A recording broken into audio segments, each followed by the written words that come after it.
Sorry, sir. Panibagong araw, panibagong biyaya ng ating buhay. Are you ready? Let's go! For today's video, it's the preparation of the backdrop package ng ating client, civil wedding or small wedding dito sa Lasa Filipino Barbecue and Roast by Lola sa SMBF Homes, Parañaque City. Wow! So this is the small wedding, good for 20 packs lang naman siya.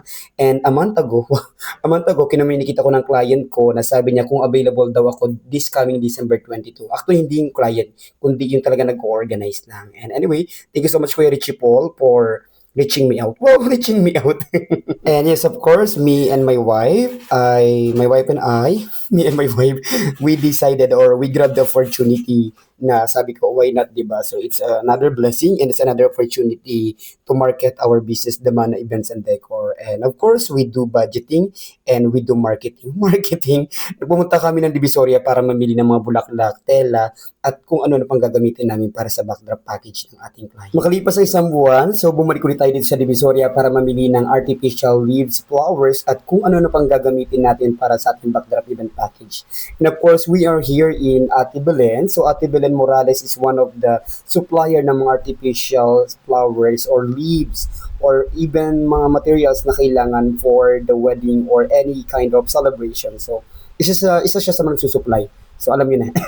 So, anyway, marami siya doon pwesto doon sa Divisoria. Wow, shinare pa, no? Shoutout sa iyo, Ate Belen. Sana more on discount po ako next. Ang kagandahan, lagi na doon sa Ate Belen. So, para maka-discount kayo, kausapin nyo lang siya. And finally, nakabili na rin kami ng mga artificial na kailangan namin. Ang motive nga pala ng wedding na ito ay navy and blush romance na navy blue, blush pink, champagne, and soft ivory. And challenging makakuha ng kulay na yon sa Divisoria at medyo nahirapan kami. But at the end naman, naging okay naman lahat. Siya, of course, sa tulong din ng wife ko na napagsama-sama namin yung combination na kulay na kailangan doon sa navy and blush romance na motif ng ating wife. Dumiretso kami ng wife ko dito sa Mr. DIY, Show Boulevard branch. Sinabi pa yung branch niya. Para mamili pa na iba namin kakailanganin for our design. So nakarating kami ng bahay from Divisoria, mga around 4 p.m. na ng gabi. 4 p.m. na ng hapon. So actually kinaumagahan, meron pa kaming event. It's appreciation or inauguration ceremony sa aming church. So far, iba yung pressure. Iba yung pressure when it comes about the preparation, no? So, binigyan naman kami ng 1 year, 1 month preparation when it comes about this. But anyway, since the budget is matter naman when it comes about sa mga events, so nagantay muna kami for advance payment. Na-share pa, no? Isa sa pinakamaganda nangyari sa buhay ko. Sa kada design, so gumagaan na yung creativity ko, yung utak ko, kung paano tumakbo yung design. Wow! And of course, kailangan ko mamili ng right color for the Victor and Leonor and right font style and font size. And of course, dahil sa tulong na rin ng ChatGPT, gumana rin ang lahat na bumagay. Wow! Bumagay ba? Isa rin sa mga challenges namin sa pag-ayos na ito, binigay lang sa amin na English is 1 hour. So from 1 hour, 10 a.m. kami papasok ng mall. So, yeah. So, need namin matapos ng 1 hour yung venue, yung backdrop design na yun. So, since dalawa lang kami ng wife ko, ang ginawa namin ng wife ko, nag-simulation muna kami dito sa bahay kung anong unahin namin. Kung yung backdrop ba na drapery na white, yung round arc na with artificial flower, or yung table ng couple. So, nagkaroon kami ng simulation para maging madali na lang ang lahat. Nag-simulation talaga para maging madali ang lahat na. So, ganun talaga para doon na lang salpak na lang. Salpak. And of course, habang wala pa tayong mga empleyado, wala pang tutulong sa atin, tayo na muna. And soon, please pray for us to have more client. And syempre, marami din kaming people na matulungan na magkaroon ng job. Magkaroon ng job. Grabe yung mga vision yan sa buhay. And this is the day na nakaka-excite, na nakakaba. May kaba pa ba, Mark? O manhid ka na? Sa dami mo ng event. Wow, event. And of course, siguro dahil na rin sa organization na sinalihan ko or sa church na sinalihan ko, because of them, nagkaroon ako ng ganitong kalakas na loob ba? Katapang. Wow, katapang ka dyan. And I'm really, really grateful to Kuya Eman dahil nga sa back and forth. Back and forth na pumayag siya na ihatid tayo. At dahil nga Christmas season, at alam natin traffic talaga sa daan, 4:30 kami umalis. Wow, super aga, no? Tapos alas 10 pang open ng mall.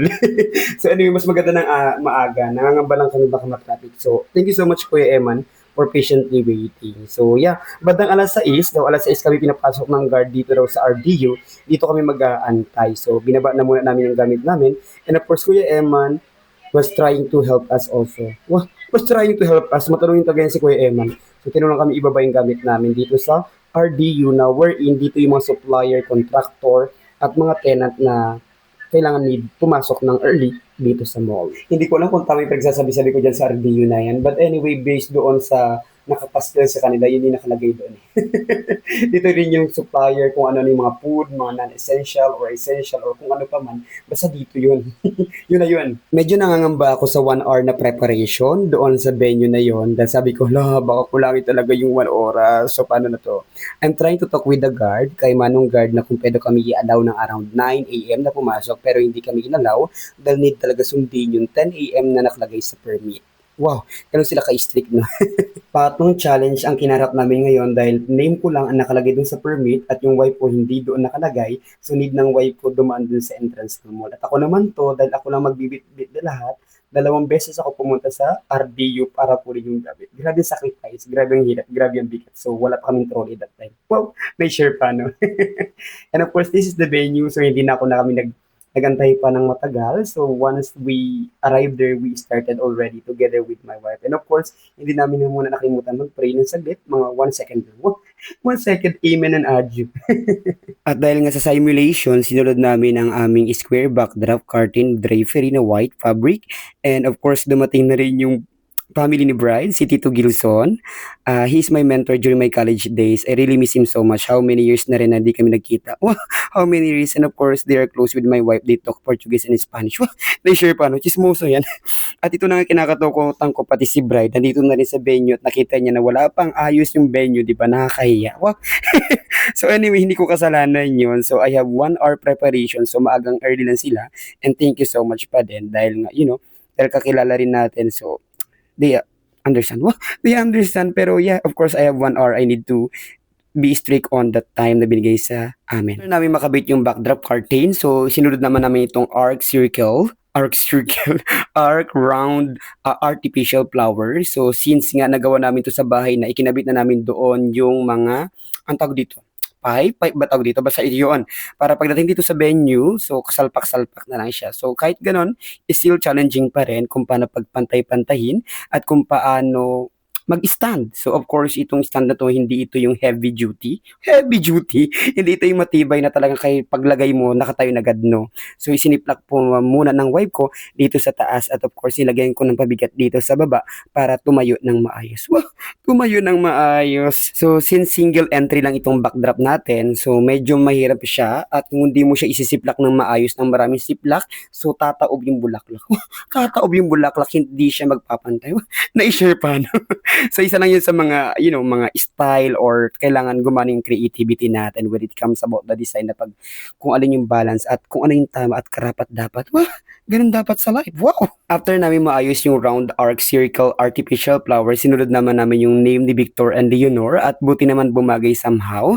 After noon, nilagay naman namin yung table for the couple. And of course, this is the favorite fabric na nabili ko sa Divisoria. I don't know kung anong pangalan ng name na ito, itong tela nito, but it can give, elegant way.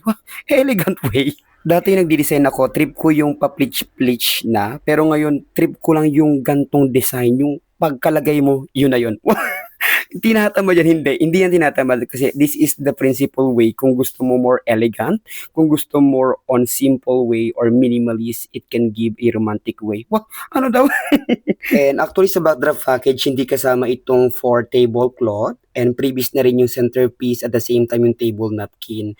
And of course, our Tito Edward, the father of the groom, isa siya, siya talaga ang nag-organize itong wedding na ito. He's really good organizer. So hindi nga ako nagkamali because of his training during his childhood, during his youth time, yung bata pa siya, organizer na talaga siya ng mga events. So grabe, siya nag-organize, siya yung naglapat, lapat ng plano kung paano talaga maging successful itong event na to. Wow!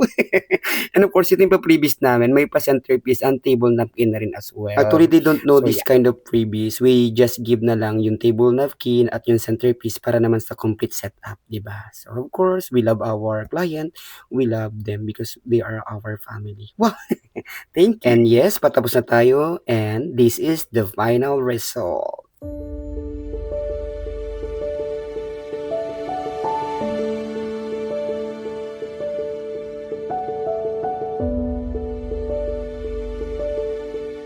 To Victor and Leonor, happy marriage. Thank you very much for trusting Mana Events and Decors.